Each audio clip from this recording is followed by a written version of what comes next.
तो गालिब साहब मैंने से आपसे ये कन्फर्म करना था, पूछना था कि जो हमारे जो स्पीशीज़ हैं, जिस तरह जो मुख्तलिफ स्पीशीज़ हमारे इधर हैं, जिसमें इंसान भी शामिल है। तो जिस तरह हम आम मिसालें देखते हैं, जिस तरह ये मुर्गियाँ लगा लें, कोई लगा लें, वो अपने बच्चों से प्यार करती हैं, जिस तरह अंडों से बच्चे निकलते हैं, वो उनके पीछे-पीछे हैं। अगर एक कोई एक मुर्गी नि अंडे से निकलता है बच्चा, उसको केले को भी अगर हम पालें, वो मुर्गी निकलती है, फिर बाद में उसके हम नीचे अंडे रख देते हैं, फिर उसके बच्चे निकल आते हैं, फिर वो बच्चों से वो उतना ही प्यार करती है, बहुत ज़्यादा उसके आगे-पीछे जी, हालाँकि उसने उसकी कोई कमाई भी नहीं लेनी होती बाद में। इंसान को तो होता है ना कि बड़े हो जाएँगे, हमें कमा के देंगे, ये वो इस तरह की फीलिंग आ सकती है। तो उसके अंदर तो इस तरह की फीलिंग भी नहीं होती। उससे भी क्रिएटर का ख़्याल ज़हन में आता है, कि कोई ना कोई ऐसी पावर है जो इसमें ज हेलो? हाँ जी, जी, हाँ जी। जी। हाँ जी, हाँ जी, वो क्रिएटर का ज़हन में आता है कि कोई किसने ये चीज़ डाली है, किस तरह ये चीज़ इवैल्यूएट हुई है। अपनी स्पीशीज़ के दूसरे जो मेंबर हैं उनको देख के ऐसे आई है या ये नेचुरली है या जीन्स में है? इसकी मालूमात लेनी थी आपसे, इसके मतलब थोड़ा-सा। देखें, ये इर्तिका का हिस्सा है। हाँ जी।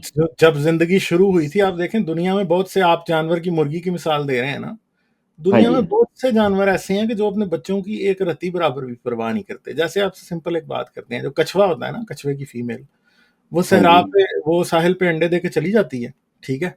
हाँ जी। और कछुए के वो दबा के उन्हें चली जाती है बस। फिर जब हाँ वो जी। पैदा होते हैं ना, तो वो रेत में से निकल के बाहर आते हैं और उन्होंने समंदर तक जाना होता है। और जब उन्होंने समंदर तक जाना होता है ना, पानी के अंदर, तो सारी दुनिया के जानवर जो है ना, जो कछुए, जो फीमेल टर्टल होती है ना, वो 300-400-600 अंडे देती है, ठीक है? तो सही। वो जो है ना, वो उन्होंने जाना होता है समंदर तक, और सारी दुनिया के परिंदे और मछलियां और पता नहीं क्या क्या चीजें घात लगा के बैठी होती हैं, ठीक है? सही। वो जैसे ही निकल के जाने लगते हैं ना, तो वो अगर 300 होता है ना, तो 300 में से मुश्किल से 30-40 जो है ना, वो समंदर के अंदर जाता है। और वो जो बेचारा समंदर के अंदर जाता है ना, उसमें से भी आधों को फिर कोई मछली या कोई और जानवर खा जाते हैं। जो सही। 300 अंडे देने में से जो बचते हैं ना, वो बचते को 20 हैं, जो जो समंदर के अंदर बच के फिर आगे निकलते हैं। और उन 20 ने भी जो होता है ना, वो अगले 1 साल के अंदर 19 ने मर जाना होता है, और एक बेचारा जो है ना, वो 1 साल की उम्र तक पहुंचता है। और फिर एक जो है ना, वो 10 साल की उम्र तक भी बड़ी मुश्किल से उनमें से एक में से पहुंचता है कोई, ठीक है? तो भैया, आप ये देखें, अगर आप ये समझ रहे हैं, तो उधर खुदा फिर इसका मतलब है कि नहीं है, क्योंकि वहां पे तो सारे ही मर रहे हैं और टोटल चांस पे बात है, ठीक है? तो असल में जब जिंदगी इवॉल्व हुई और बाद में मल्टी सेल जिंदगी आई, तो पहले तमाम ही जानदार ऐसे थे जो अपने बच्चों की परवाह नहीं करते थे, ठीक है? रेप्टाइल्स आज भी ज्यादातर ऐसे हैं जो अपने बच्चों की परवाह नहीं करते, अंडे दे के चले जाते हैं, ठीक है? मगर मैमल्स जो है ना, मैमल्स में क्योंकि बच्चे देने का तरीका बदल गया फिर, ठीक है? कि आप बच्चे को अपने पेट के अंदर बड़ा अरसा रखते थे, ठीक है? फिर दूसरी बात है, बाद में मार्सूपियल मैमल इवॉल्व हुए। मार्सूपियल मैमल तो वो हैं जिनका बच्चा बहुत छोटा सा होता है और वो उनकी, वो पैदा हो जाता है, फिर वो सैक के अंदर चला जाता है, जो जैसे कैंगरू की जो नहीं होती, आगे एक बना होता है पूरा बैग, उसके अंदर वो चला जाता है और उधर वो दूध पीता रहता है और बड़े महीने उधर रहता है, ठीक है? और फिर वो आहिस्ता आहिस्ता बड़ा होता है और वो बाहर निकलता है। तो तो मेमोरी ग्लैंड जो है, बच्चों को दूध पिलाना, ये बहुत जरूरी बात है। तो होता क्या है असल में? असल में जो गेम है वो ये है कि ये इवॉल्व हुआ था। जानदार इवॉल्व इस तरह होते हैं कि अपने बच्चों को और खुद को सर्वाइवल एडवांटेज देते हैं। तो ताकि हमारे ज्यादा बच्चे बचें, इसलिए जानदारों ने अपने बच्चों को बचाना शुरू कर दिया। आहिस्ता आहिस्ता बचाते बचाते बचाते बचाते फिर मोहब्बत भी कायम हो गई, फिर मोहब्बत से आगे एक बच्चे के पीछे जान भी देना कायम हो गया। मगर आज भी मैमल्स में भी हमें ऐसे जानदार मिलते हैं जिनके बारे में बहुत ही खतरनाक बात है। जैसे सब्सटेंशिया अक्सर इस चैनल पे एग्जांपल देते रहते हैं, मैं भी डिस्कस करता रहता हूँ कि जो पॉसम है इधर अमेरिका में, वो को 30 बच्चे देती है और उसके 17 निपल होते हैं। सही। बाकी सारों ने मर जाना होता है भूखे पेट, जो एक्स्ट्रा पैदा होते हैं।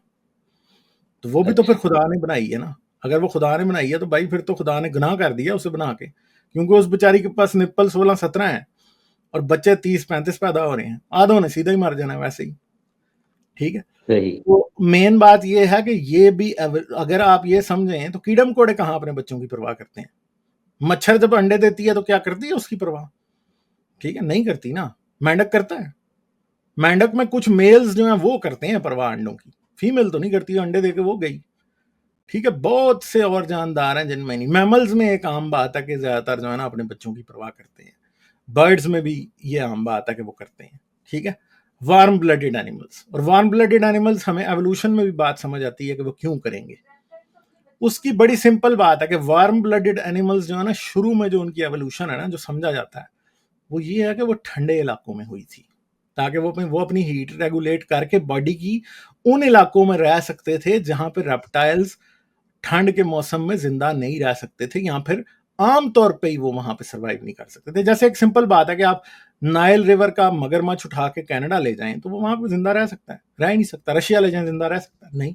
मगर अगर आप टाइगर को देखें, साइबेरियन टाइगर को, तो वो वहां पे खुला फिरेगा। एल्क को देख लें आप, रेंडियर को देख लें आप, बियर को देख लें आप, इनको देखें कैसे जबरदस्त तरीके से सर्वाइव करते हैं। तो मसला यह है कि जब जानदार छोड़ के गर्म इलाके ठंडे इलाकों में जाना शुरू हुए तो उन्हें इस बात की जरूरत पड़ी, क्योंकि उनके पास तो अगर सर्वाइवल एडवांटेज कम था, उनके लिए मुश्किल थी जिंदगी, तो चलो वो जैसे तैसे गुजारा कर रहे थे। क्योंकि मगर जब नया बच्चा पैदा होता है ना, वो वनरेबल होता है। ठीक है, वो नहीं एनवायरनमेंट का, खास तौर पे तब नहीं एनवायरनमेंट का सामना कर सकता जब वो आया ही एक बिल्कुल उल्टी गर्म जगह से। तो फिर क्या हुआ, ये चीज इवॉल्व हुई कि वो जानदार ठंडे इलाकों में कामयाब हुए जो कि अपने बच्चों की हिफाजत करते थे, और वो वार्म ब्लडेड थे। ठीक है, तो ये दो चीजें जो है ना, ये अडेप्टेशन के लिए जरूरी थी बहुत ज्यादा, मल्टीप्लिकेशन के लिए भी जरूरी थी। तो ये बात है।